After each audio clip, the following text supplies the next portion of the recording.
Nicolas Dos, c'est l'une des promesses du monde d'après les relocalisations en France. Et alors le journal Les Échos publie ce matin la carte des premiers projets soutenus par le gouvernement. On peut dire que cet aspect du plan de relance dépasse les attentes ou pas? Alors pour Bercy, oui, parce qu'ils avaient prévu 100 millions d'euros de subventions cette année, et puis en fait ça va être 140 millions, mais les montants sont quand même très modestes. Il y a 31 projets requis par le gouvernement, soit des nouveaux sites, soit l'extension de sites existants. Ça va représenter 680 millions d'euros d'investissement, les 31 projets, et 1800 créations d'emplois. Bon, ça ressemble à quoi concrètement ces projets d'ouverture de sites en France? On voit déjà, sur la carte. Là. Voilà, la carte est là. 5 secteurs qui sont agroalimentaire, électronique, santé, matières premières industrielles et tout ce qui est application pour la 5G. J'ai retenu 5 exemples de la carte des Échos. Sequence, qui va installer 5 sites de production de anticancéreux et antiviraux. Alors il y en a du côté de Lyon, d'Avignon, Bretagne, Île-de-France. On peut citer aussi Comex, qui va fabriquer des pousses-seringues dans les Bouches-du-Rhône.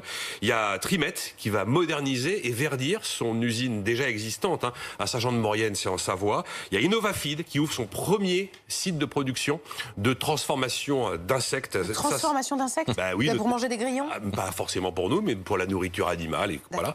C'est à Nesle, dans la Somme, et on peut citer Lacroix, dans les Pays de la Loire, qui construit une usine ultra moderne. Alors ça va être de la production industrielle pour l'électronique, mais pour les professionnels. Bon, c'est pas mal, on voit qu'il y en a sur tout le territoire, mais est-ce qu'il y a une vraie lame de fond, une vraie prise de conscience, ou c'est tout doux? Non, honnêtement, c'est tout doux. Faut pas fantasmer l'histoire. Il y avait sûrement plein de projets qui étaient déjà engagés, qui ont un peu été précipités par les subventions du gouvernement. Après, les montants, oui, ils sont là. Les emplois à 1800, c'est très bien. Mais enfin, c'est quand même assez peu significatif au niveau national. Et puis, il faut pas trop parler de relocalisation. L'idée que des quantités d'entreprises qui sont parties autrefois chercher de la main-d'œuvre bon marché vont tout d'un coup massivement revenir, délocaliser et relocaliser en France, ça va vraiment rester très marginal. Il n'y aura pas de grand soir de retour de l'industrie sur le sol français. En plus, qui dit retour de l'industrie massive sur le sol français, ça créerait des débats, ça créerait des résistances, de l'hostilité, parce que c'est très bien l'industrie, mais il faut en supporter les nuisances, en supporter la pollution. On nous parle de la pharmacie, le retour de la pharmacie.